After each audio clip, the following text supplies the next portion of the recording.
Well, ladies and gentlemen, welcome again to this very special evening at the Stanford Business School, the time of year when we present the Arbuckle Award. You know, the Arbuckle Award is presented annually by the Stanford Business School Alumni Association, and it was named in honor of Ernie Arbuckle, who most people here know was our dean from 1958 to 1968. And Ernie was, I think, really the driving force behind Stanford's leap into the top rank of the world's business schools. It's the highest honor that the school can award, and it's bestowed in recognition of two things, really: significant professional accomplishment and a close friendship with the school. In other words, someone just like Ernie. Now, we're especially pleased tonight, as we often do, to have members of the Arbuckle family with us. We have 4 members tonight. We have daughter Joan Arbuckle, and we have 3 grandchildren, Jeff and Jennifer Buenrostro and Alette Arbuckle. It's great to have them here, and of course their presence reminds us of not only Ernie's special place in our history, but the equally significant role played by Kitty in building the school. And we're especially pleased to have you here tonight, Joan. Thank you. You know, the award was first presented to Ernie in 1968 when he retired as dean and he left to become chairman of Wells Fargo Bank. Since then, 38 individuals have received the award, and Mike Shanahan tonight will be our 39th recipient. Now, as we honor Mike this evening, we also have a chance to recognize 5 former Arbuckle Award recipients who are with us tonight, and I'd like to introduce them to you, if I may. I'll do it chronologically, starting with our 1989 honoree. He's from the class of 1964. He was also awarded Stanford's Gold Spike. He was CEO of American President Companies, CEO of Lucky Stores, CEO of Leslie Salt, Vice Chair of The Gap, the General Partner of Sequoia, and is currently a Special Partner at Altos Ventures. He served on the Stanford Board of Trustees, on our GSB Advisory Council, and he's one of our wonderful fellowship donors tonight. Please welcome John Lilly. John?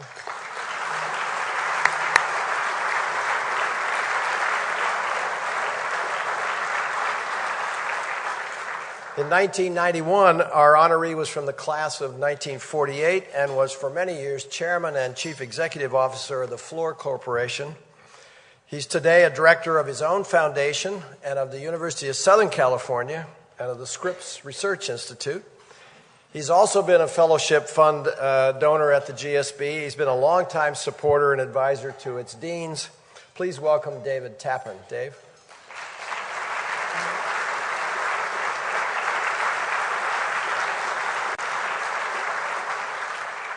In 1999, our honoree came from the class of 1978 and is a former California state senator and a Santa Clara County supervisor. She was CEO of Joint Venture Silicon Valley, the network, and she is also an educator, serving as a teacher and a member of the Palo Alto Board of Education. She was on our GSB Advisory Council, and she and her husband Jim have been generous supporters of the GSB and Stanford, as well as several important nonprofit ventures. Please welcome Becky Morgan.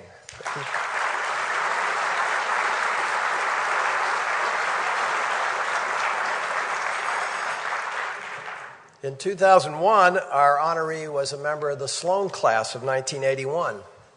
He had a 41-year career at British Petroleum and was its chief executive officer for 12 years prior to his retirement in 2007.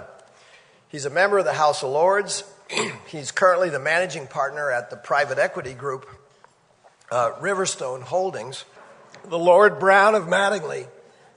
John Brown. John.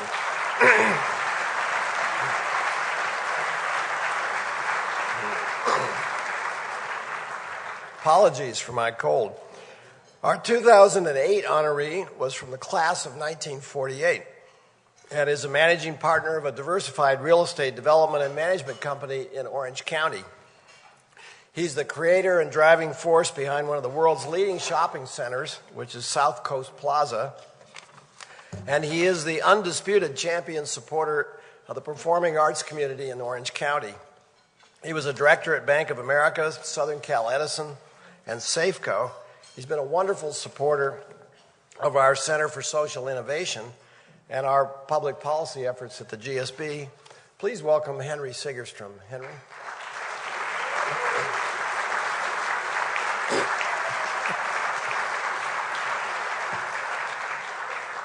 Now, there's one other Arbuckle Award recipient not here with us tonight that I would like to mention.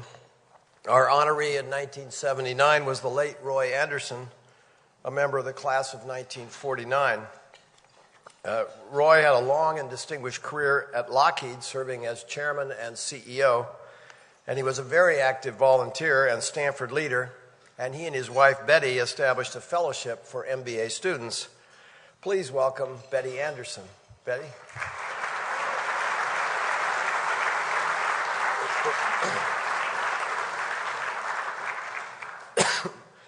You know, it's great to have so many former Arbuckle recipients with us this evening, and especially since so many of them are sitting with recipients of fellowships that they established at the business school.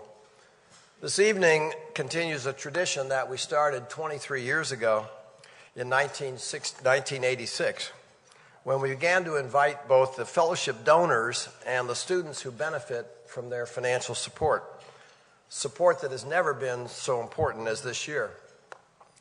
At this time, I'd like to ask all of our fellowship donors if they would please rise. Would you please stand and be recognized, all of our fellowship donors?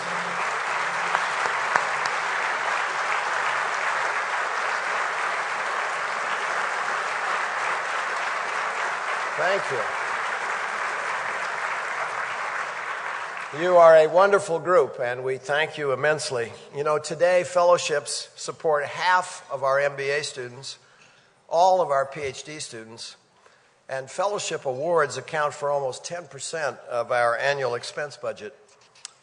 You know, many of these fellowship recipients are here tonight with their donors, and we appreciate them taking time off from their studies to be here and join in this celebration honoring Mike. At this time, I'd like to ask all of our fellowship recipients if they might rise and express their appreciation to their donors.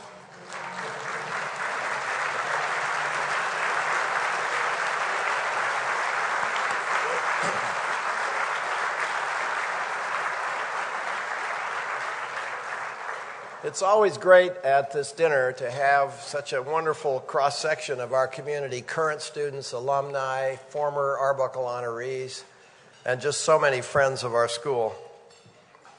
And now to the presentation of our 2009 award. Mike Shanahan is a most fitting honoree with a splendid record of business accomplishment, leadership, achievement.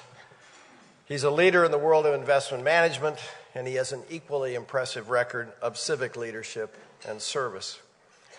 To do the introductory honors, it's my pleasure to invite to the podium a longtime friend of Mike and of Stanford University. Jack Mcdonald must be known to everyone in this room. He first came to Stanford as a freshman in 1956, and he earned 3 Stanford degrees, 2 of them from the GSB. He's been a legendary member of our faculty for 41 years, and I estimate conservatively he's touched the lives directly of around 10,000 MBA and executive education students. He is as renowned a teacher today as he ever was and has ever been. Please welcome our Stanford Investors Professor at the GSB, Jack Mcdonald. Jack.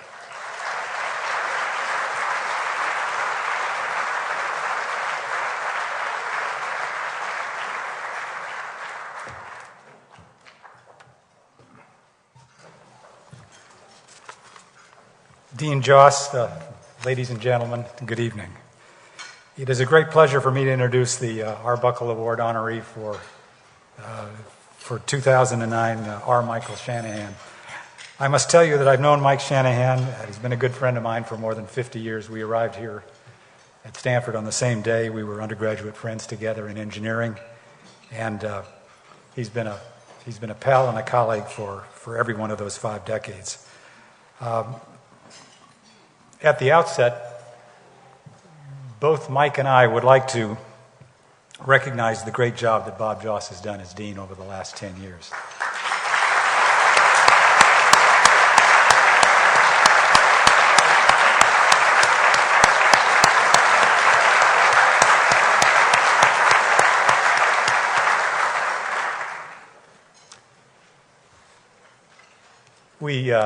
I think we'd like to thank Dean Joss. A particular thanks to Senior Associate Dean Dave Krebs for their wonderful leadership over this period of time. I think it's been for all of us who work here and who love the school, it's been a golden age for the school. And it's not to say that the current time is without challenges. It is, but we've been blessed to have them here.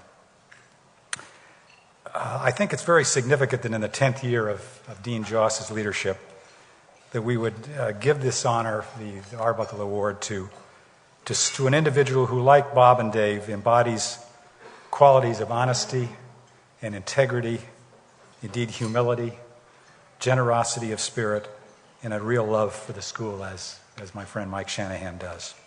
So what I'd like to do is I just very briefly like to review 3 aspects of Mike's experience, his career, and of our friendship together. To talk a little bit about his Stanford connections, which Bob alluded to, his service to others, which he has been extremely generous in, and then his career at Capital, the Capital Group, truly a remarkable organization that is represented by so many friends and former students here in this room tonight. We're most grateful to you for joining us. First, Mike has a long relationship with Stanford. The university, Mike came to the campus, as Bob said, in the fall of '56 as a double E student in electrical engineering here. I had the pleasure of taking classes with Mike at that time. As a sophomore, Mike was a 2-handicap golfer and made the varsity golf team that represented Stanford in the national championships. And I've been reflecting, I just thought I might ask you, as I often wonder, how many college varsity athletes who compete competitively at the national level here are able to compete at the same level 50 years later in whatever sport they choose. And Mike, I ought to disclose to you, is still a 2-handicap golfer today. And so I say that with a smile and to kind of watch out for a scratch golfer who masquerades as a 2 and who's still as competitive as he was in 1958 on the golf team here at Stanford. Quite remarkable. Mike returned after the service to the business school here in the fall of 1963, and as Bob said, graduated in 1965 with his MBA. Second, I'd like to say a few words about Mike's service to others. After graduation, he served for 3 years in the U.S. Navy. We're blessed to have a number of naval officers and veterans here in the room tonight. And Mike served as a regular Navy officer, which is usually restricted to graduates of the academies or to a select few. I know most of us were reserve officers. But Mike was a regular officer, and he served on a number of kinds of ships, including a destroyer escort. Mike has been a trustee of Harvey Mudd College, a wonderful institution in Southern California. He has served as the chairman of the Board of Trustees for 8 years. He has been a key person in the Harvey Mudd College fundraising effort, and not too long ago he made a wonderful gift of $25 million to Harvey Mudd. In terms of his...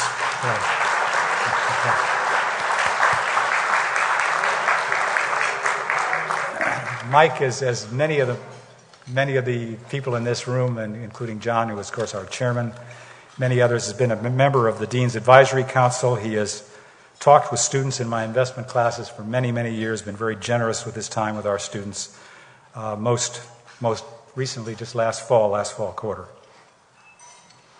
Mike and I wrote a case together. Mike is always recommending to me great companies, and I remember a number of years ago he said, I've got a software company. It's only a couple $100 million in market cap, but I think it's got very high potential. So we wrote up the case and we taught it with the students. Most of the students thought it might be a buy in investment class. That company is Oracle, which is now a $90 billion market cap company. So Mike, I want you to keep choosing those little companies for us here. We appreciate that. As you all know, and you've heard Bob speak so eloquently, the new MBA program, which we started in the fall of '07, is very important to all of the members of the faculty and to the student body. We're all working very hard to make this a success. And I should tell you that Mike supported this program with a major gift to Stanford, working with my good colleague Garth and others to support the development of this program. And Mike, we very much appreciate that as well. Mike and a lot of other people from Capital in the room were donors of the Jonathan B. Lovelace Chair to the Stanford Business School, and endowed chair honoring the founder of the Capital Group in the early 1930s. Also, Mike and others were donors to the Stanford Investors Chair, which I'm honored to hold myself. And so they've been absolutely central in fundraising, both our alums and the great friends of the school who are alums of some of our sister schools as well. Third, I wanted to say that Mike is one of the most successful investors, I think, in the Stanford Business School alumni body. He's among a very large group of outstanding investors. I just said hello to Reed Dennis and others who are here tonight. We're very proud of all of our alumni and alumni who have made the school so proud as investors, and many of whom I've been honored to have in my classes. But I should tell you that in 1965, after he received his MBA from Stanford, Mike took a job with Capital Research and Management Company as an analyst in the Los Angeles office. Capital at that time had less than $1 billion under management. $1 billion was not a small amount in 1965, but it was kind of medium-sized then, and the largest fund that they managed was ICA, the Investment Company of America, which is, as you know, is one of the oldest mutual funds in the United States. Mike was given the responsibility of covering steel and machinery companies. And in his first years, he made hundreds of calls on companies. I think he developed some of his great skills with people. He's so well known, but by calling on managements and top managements and getting to know them in companies, just to name a few grand oldies that you all know, U.S. Steel and Armco Steel and Bethlehem Steel and Inland Steel, when we had more steel companies than perhaps we do today, but and machinery companies as well. Short time after that, Mike was asked to add electronic companies to his coverage responsibilities as an analyst. And among those companies were some of the semiconductor pioneers in the 1960s, such as Fairchild. And in calling on friends at Fairchild, he got to know Gordon Moore and Bob Noyce, who later, as you all know, founded Intel, Jerry Sanders, who I'll mention in a minute, Jim Martin, Don Valentine, our great friend at Sequoia, and others. In 1968, Mike became a research director at Capital, and a short time after that, he recruited Jimmy Martin, who was a salesman at Fairchild, to come to work for Capital as a technology analyst. And in those years, in the late 1960s, Mike and Jim started making venture capital investments as well as following their public companies.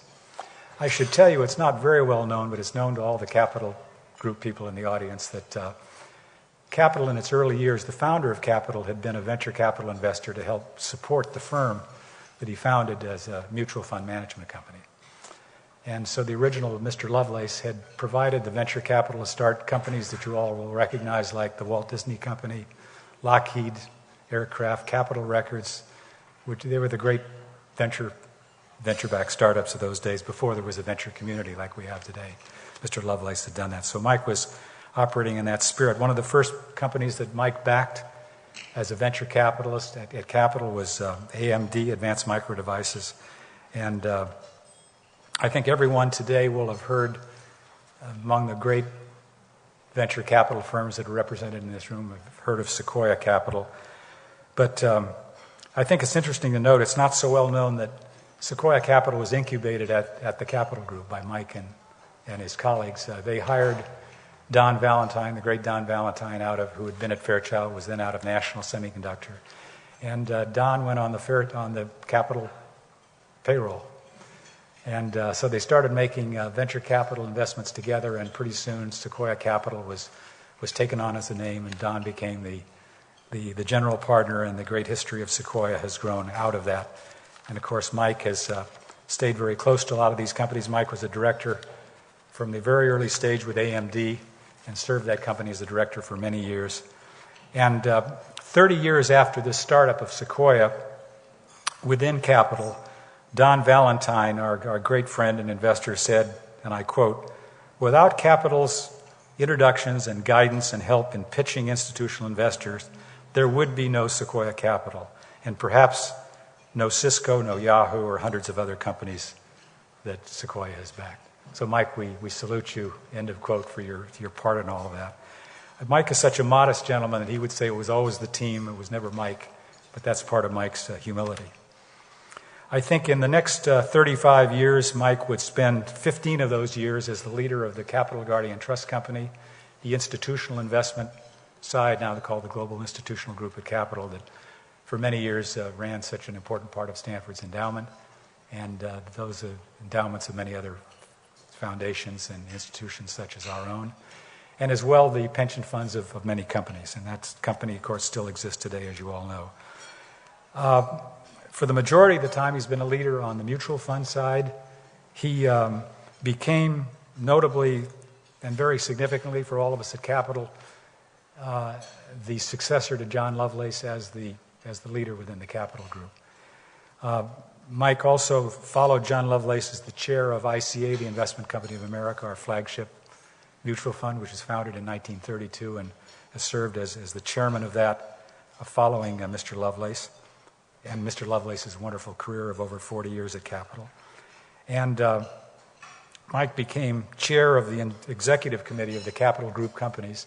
The Capital Group, which is owned by Mike and many of the members of this room, is a private company which owns the institutional investment business, the mutual fund management business, the international business, and of course all those offices that are located around the world.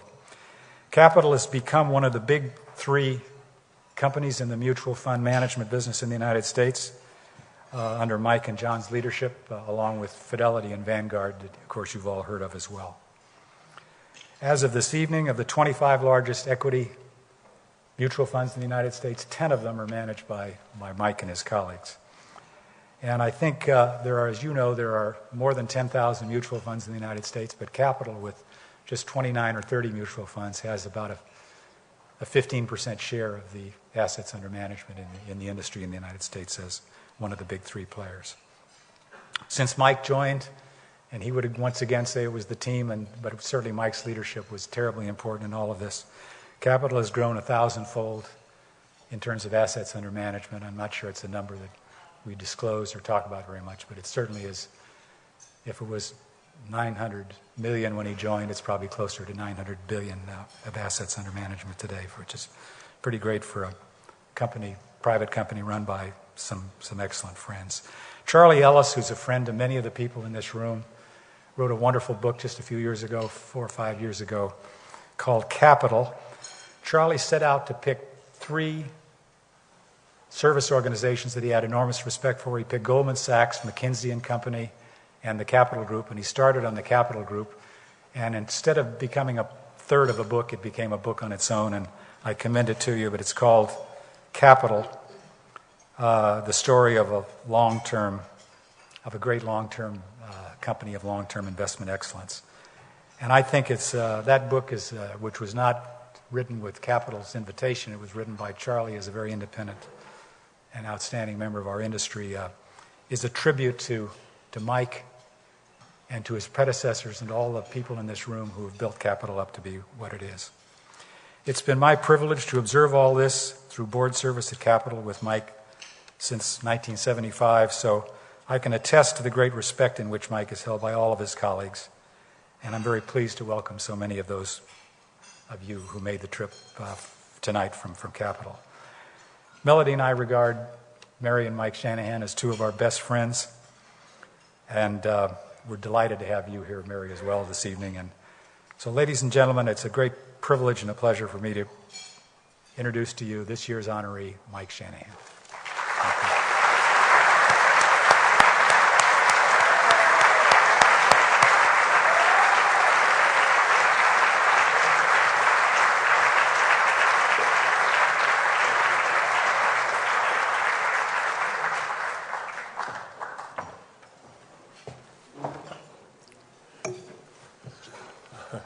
I think after that very flattering introduction, I shall be mercifully brief.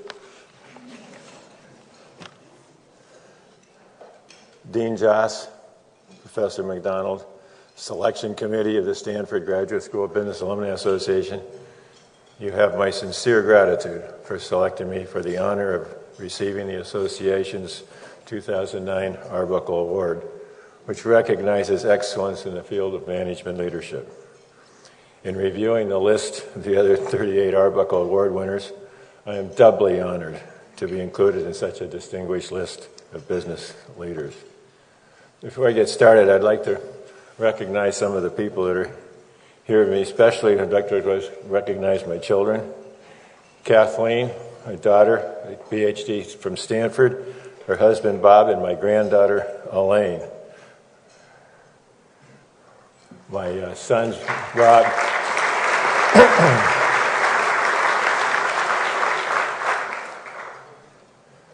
My sons and their wife, Rob Shanahan and Julie, and Kevin and Julianne. Also with me, of course, is my wife Mary here at the table. Her father, Dr. Owens, her brother Mike, and his wife Amy. Additionally, joining me tonight is my brother Tom, a Stanford graduate, his wife Robin, and their daughter Kelly, who's a Stanford junior. So we have a lot of Stanford people on there.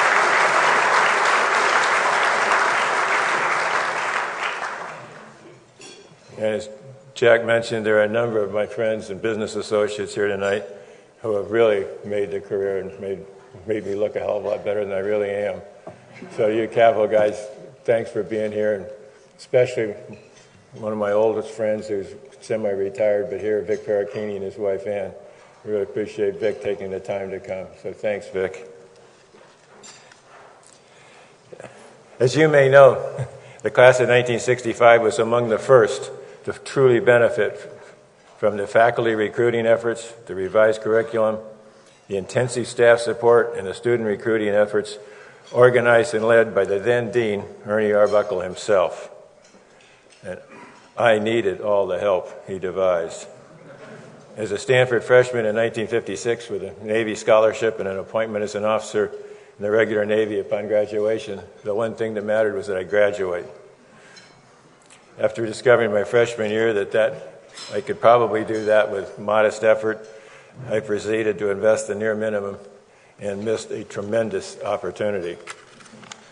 Early in my Navy career, I discovered that many of my fellow junior officers had distinguished themselves by what they had learned and the effort that they expended than by the name or the status of the college they came from. It didn't take me long to see my mistake. In late 1962, several years later, because of Vietnam, and I was an operations officer and a crypto officer, I decoded a message from the Bureau of Naval Personnel suggesting that the naval officers like myself who should have had the option to go to the reserves after 3 years would be denied that option unless they went to a graduate school and were admitted and went, or a defense contractor. So you guessed it, I applied to 10 business schools and 10 defense contractors. And I was doubly lucky to get Stanford to admit me. I worked for 3 months for Aerojet General, so I was really covering my bases, as you could guess, and decided that Stanford would be a better opportunity. Thanks to an energetic and very involved faculty, the new curriculum, the educational focus was on business enterprises. The faculty's objectives were for us, the students, to achieve an in-depth understanding, not only of the parts of a business, such as marketing or manufacturing or accounting, but also the integration of people and how the people interact with each other and with the company to achieve its objectives. In today's world, it sounds kind of funny to say that people matter in the company. I mean, in many cases, they are the asset. But in those days, they did things more by function. And the addition that Ernie had put in to really consider how people work together and how they contribute was a revelation, and not overwhelmingly popular, but overwhelmingly successful. Spending 2 years contemplating how effective an enterprise could be with appropriate objectives and when all the parts contribute to the whole was a very intellectually and immensely satisfying thought process and endeavor. It was very productive for me in a career sense. Without the GSB experience, I never would have considered employment at Capital Research, where the business is evaluating companies for possible investment, a process which also includes adjustments to how effective the enterprise is, how much is it worth, and what are the nature of the included risks.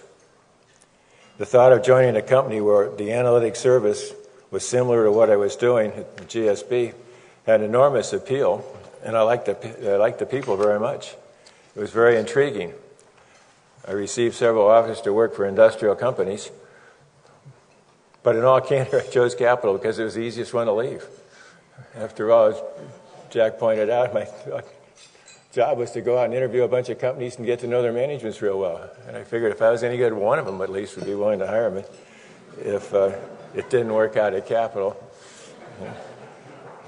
Fortunately, they weren't required, as I spent 44 years there. Two other business insights and cautions that GSB gave me have been really helpful. The first relates to studies with quantitative methods that Dean Arbuckle and the faculty were introducing then. While emphasizing the benefits of organizing your thoughts about relationships or mathematical models, they pointed out that some of the variables are difficult to quantify, and many desired statistics are not available, and hence not included. Many events are binary. They happen or they don't. Sometimes they're statistically predictable, and sometimes there's no known precedents. As one professor said, use quantitative methods to develop insights, not to substitute for them. And that's held me in good stead for a long time. We'd all be better off if Wall Street remembered the data and the risks they hadn't quantified instead of focusing on the model and the data they did do. Recently, the financial engineers knew and quantified default risks associated with rising housing prices and mortgages and so forth. And each participant protected themselves through what was created as derivatives called credit default swaps. The system, however, couldn't protect itself, and eventually the magnitude of the overnight collateral required to fund the expected risk caused the system to crash. And the effects of that failure are still unfolding, and we've had many discussions in the last few days as to how that's going to work out. As one insurance company told us, we know our models are not complete and there are other factors, but we haven't been hurt yet, as it turned out. A second insight I remember from the GSB also related to business and numbers. Our second year, we used to have business policy in the second year. It was sort of what we used to call the capstone class. We were all assigned to write a paper to maximize a company's revenue. In our class, raised their hand and when they got the assignment and said, wouldn't it be better to expand the assignment to say to define a business strategy which would optimize the return on equity? Because one was, after all, if you just look at the math, you just reduce the denominator, pay a big dividend, and not obviously anybody benefits but those who get the dividend, but it's the way to make the number go high. We thought there was a better way to do it. They didn't like our suggestions very much, so the paper stayed the same. But we all learned a lot, and I don't think they had the same assignment the next year. Again, over the past 5 years, many business managers, especially in the financial business, but also others, would have benefited immensely, maybe even saved their companies, if they had paid attention to all the details and not just trusted the models and the aggregations and the superficial, in a sense, models. Risk is, after all, a four-letter word.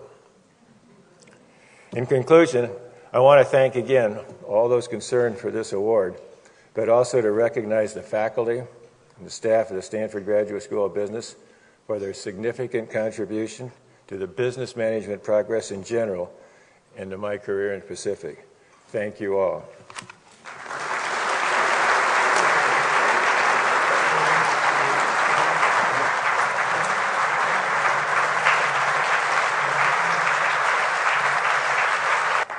Well, Mike, let me just say thank you from all of us here at Stanford for not only your inspirational and appropriate remarks, as timely as ever, but thank you for your marvelous career, all you've achieved, all you've done, even more importantly, who you are, which has allowed us to honor you and to bask in the reflected glory that you bring to us.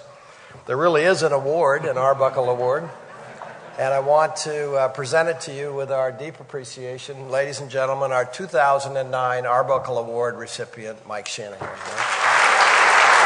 Thank you. Thank you.